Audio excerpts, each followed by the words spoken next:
Stillness, of course, is another word for it that I sometimes use, and that is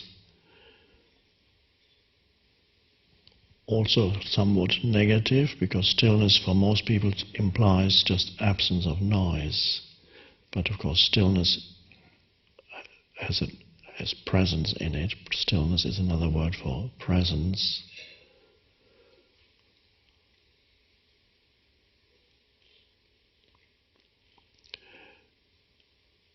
If you can't be still, which means aware, thoughtless awareness, no matter how many workshops you have attended, how many scriptures you have studied, how many books you have read, or how many teachers you have seen, or how many meditation retreats you've been on, if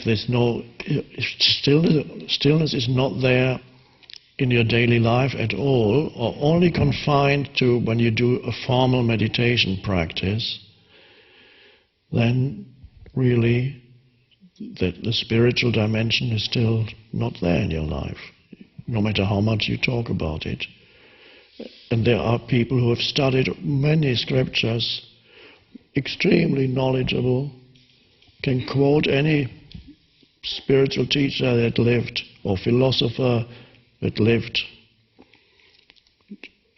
10 or 1,000 years ago, can have them quote them all, but nothing. There's no stillness. It's just stuff in the mind. They have collected signposts, because all these, whatever any spiritual teaching tells you, is a signpost. And so some people become collectors of signposts. They never go where the signpost points. They say, oh, that's an interesting signpost. Let's compare this signpost to that one. Do they point to the same place? Well, I don't know. But what do you think, Professor? Well, let's look at a third one, because this one seems to point in that direction. Well, let's look more closely. Let's analyze the signpost, and let's get the microscope and really cut in.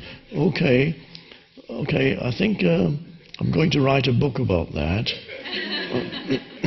You can spend your whole life and think you're very spiritual, and the world tells you that, yes, you're the professor of divinity.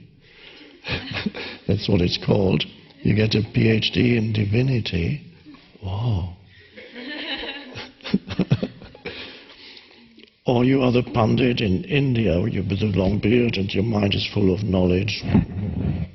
Not the true. India always has had, at any given time, true teachers that are empty and spacious, who don't necessarily know very much. They're not necessarily highly educated. Some of the greatest Indian teachers knew virtually nothing, from Ramakrishna to Nisargadatta to Brahmana Maharshi. Didn't have much of an education. Some of them no education whatsoever.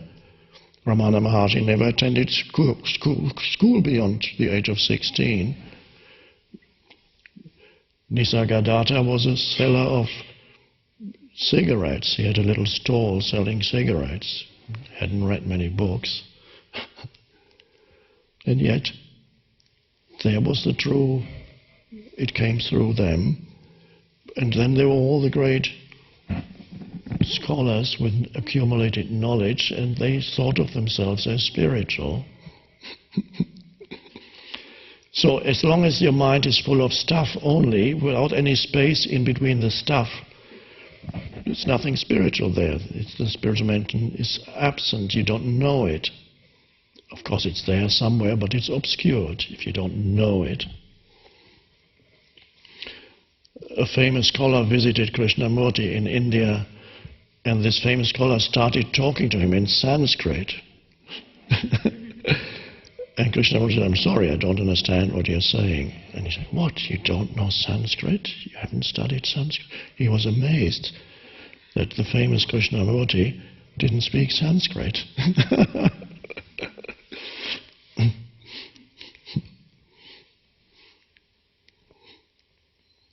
But of course he didn't go through knowledge. It was freedom from the known, which means freedom from your mind, freedom from the accumulations in your mind, from mind forms, freedom from thinking, which is also freedom from time. The first, when the power of now, the writing came, and halfway through, it came to me that the title would be Freedom from Time. And for a while that was the working title, so to speak. So when people said, what do you do, what are you doing? I said, I'm writing a book. So do you have a title? Yes, I think it's probably called Freedom from Time. And then later with talking to a publisher and getting other feedback, that was of course a negative way of putting it. Freedom from takes away something. And then the realization came that a positive statement would be more powerful, so it became the power of now. Which, yes, you could believe in it, but it's a little bit too vague to really believe in the power of now if you're not, okay, where is it? It must be now. So you can't project like the kingdom of heaven. You can say it's going to come at some point, I'm going to reach it, or at some point it's going to descend. But with the power of now you can't really do that, because the now is going to come soon. It doesn't work.